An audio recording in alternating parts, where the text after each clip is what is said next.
So when you hear the administration, the president tout the economic success in their view and how they saved the country from going over the cliff and unemployment's down and companies have a lot of cash, what do you say? Where are all these jobs that they're talking about? They're not there.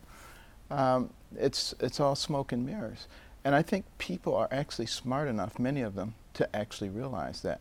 You really need to be talking about the labor force participation rate, the number of people eligible to work who are actually working.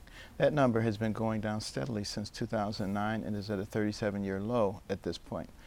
And, I think that's one of the reasons there's so much frustration, in a lot of our inner cities. They're tinderboxes because, people have seen a lot of change, but they don't see a lot of hope. Economy, taxes, what would President Carson do? I would want a tax structure that is truly fair.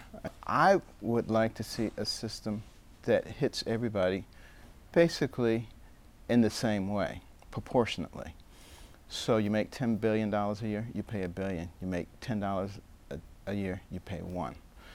Now, it's hard to get fairer than that.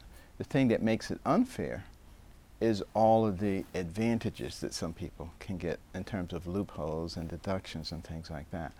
So I would get rid of all of those too. Every single one of them. What the American people are interested in is solving the real problems of this country. Our country's in crisis. We are at the edge of a fiscal and economic cliff. The stakes have never been higher. We've seen our national debt go from 10 trillion to 18 trillion. There comes a point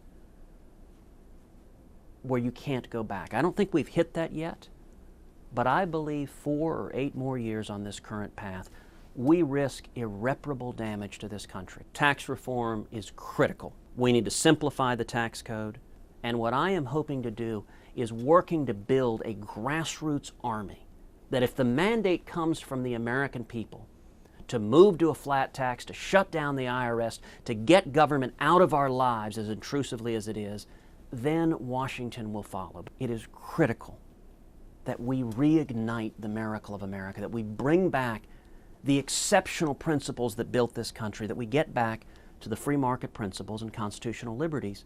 America